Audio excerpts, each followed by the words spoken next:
So I'm continuing my mask, and as I said at the beginning, I do have a picture of an owl I took, and I'm going to do the one on the far side over here.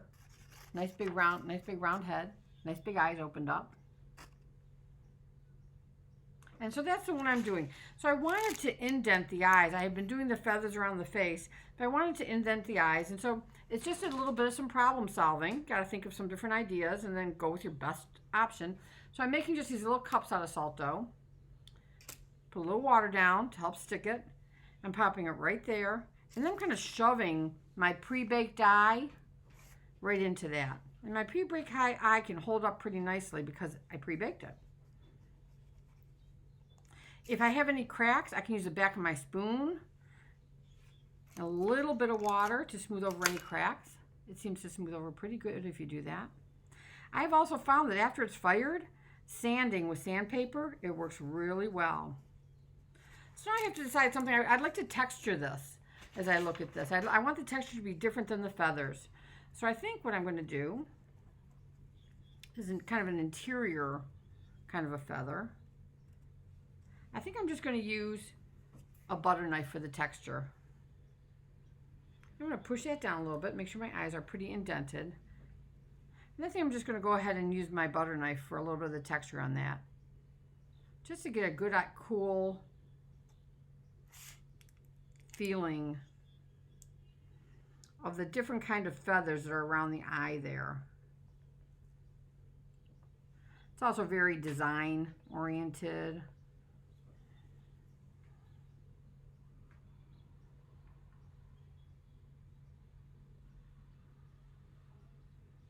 I think it'll work design-wise. Some of this is going to get covered with other feathers. So I'm going to do that to my other side. And then all the rest of this I'm going to continue with the little round feathers that I have going. So this is what I have so far. So now I'm working on the smaller feathers that come up around the face here and here, right around the beak.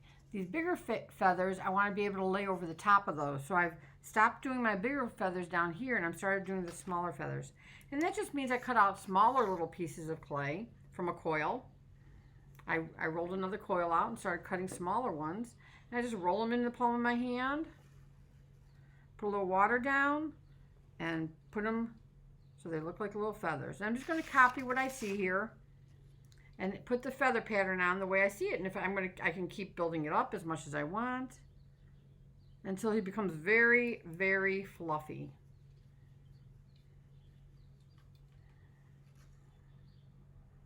And as I said, I told you I was going to go over some of that, and I knew that I was going to.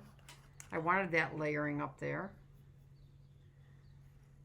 This is already wet in here, so I can tell it's wet, so I'm just going to go ahead and layer it. And layer it, and it's going to come right over here, right above the eyes.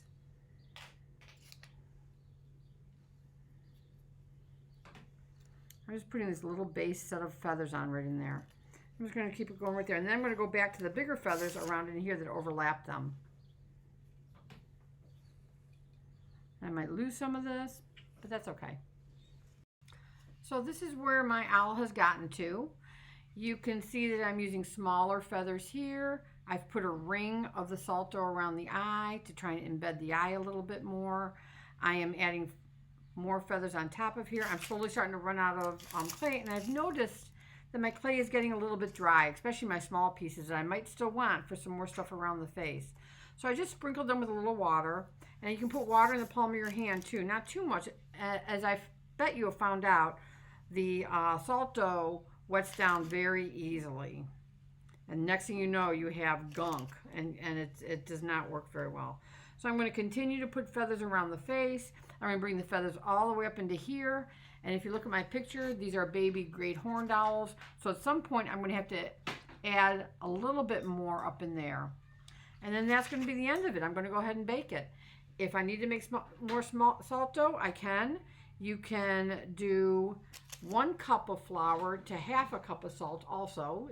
That's the exact same proportion as 2 cups of flour to 1 cup of salt.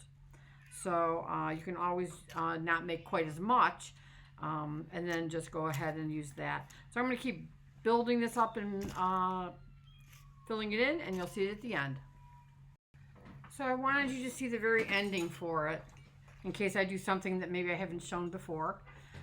So here I have, I need to do the other horn up in here, and I have a couple more little ones to do right around this eye. So I'm going to roll out a real thin little coil, and I had to make more clay. I made a whole batch because I'm going to be demoing tomorrow to everybody. So I made a whole nother batch. I'll probably make, probably be making a couple more batches of clay. So for the little tiny feathers around the eyes, I needed a little tiny coil. And like I showed you before, I just cut off little pieces all about the same size. I don't need a whole lot more feathers, just a couple. And you kind of throw them on here. And sometimes, if it seems real dry, drop a little bit of water on there. I can wet my hands. That helps. Not super wet, just to keep them moist and not dusty. I roll out a little circle, a little ball. And then for the little eye ones, I kind of pointed it so I get a little teardrop shape. I took a paintbrush. I'm just kind of laying them right in there, letting them stand up a little bit more. Back of the paintbrush to push it down a little bit. I'm going to roll another one. Make a teardrop shape. Little teardrop shape, form a little bit, because this is a little bit of the finishing touches. And I want to be a little bit more exact than just the way I kind of slam the feathers on at the beginning, down at the bottom. Use the back. My paintbrush. And maybe a couple more in there. Making a teardrop shape. Kind of get that little bit mean look that owls can get with that slant across the eyes. Push that down.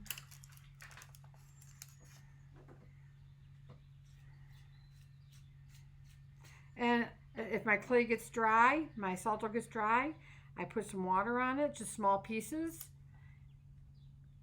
and soften it up a little bit, and then wet it a little bit, and then it seems to be like it'll wet down almost. I'm going to really shove in there to get that little outline with my paintbrush. You could use the back of a